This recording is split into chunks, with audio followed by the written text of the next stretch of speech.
Viviane Jourdanet, dans les régions où on permet le covoiturage, est-ce qu'on voit que dans ce temps-là, il y a plus d'engouement pour le covoiturage? Est-ce qu'il y a vraiment un effet entre ce que les routes permettent et l'achalandage sur des sites comme covoiturage.ca?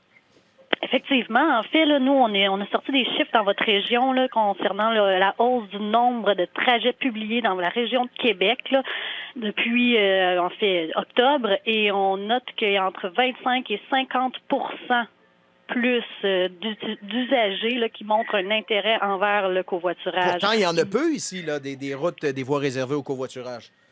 Ça fait en sorte quand même que le fait de mettre une voie en covoiturage, le média en parle, ça hausse l'intérêt naturel constamment positif envers le covoiturage. Donc, plus on en parle, plus ça devient une option de transport durable. Bien entendu, les autobus sont aussi là, une excellente option de transport durable. Ce qu'on veut, c'est un cocktail pour limiter l'auto en solo. Est-ce que le covoiturage, on le voit toujours 2 personnes. Quelle est la moyenne sur un site comme le vôtre d'utilisateurs? Est-ce qu'on voit assez fréquemment du 3, puis du 4, puis du 5 personnes à bord d'un véhicule? Oui. En fait, du 5 plus rarement, là, mais définitivement du 3 passagers à bord, c'est un excellent nombre.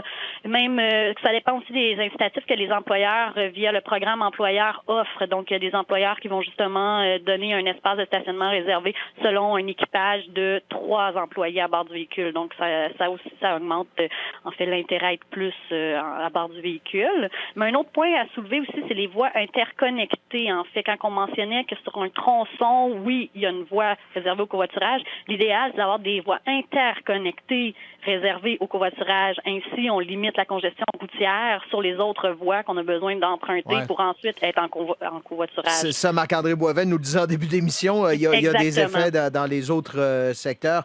Viviane Jourdanet, directrice des communications chez covoiturage.ca. Pour vous situer, c'est CO-d'union voiturage.ca. En fait, c'est www.covoiturage dans le même mot.ca. Eh bien, merci de préciser, voilà. C'est une très bonne idée de l'avoir fait. Merci beaucoup, Viviane Jourdanet, d'avoir été avec nous.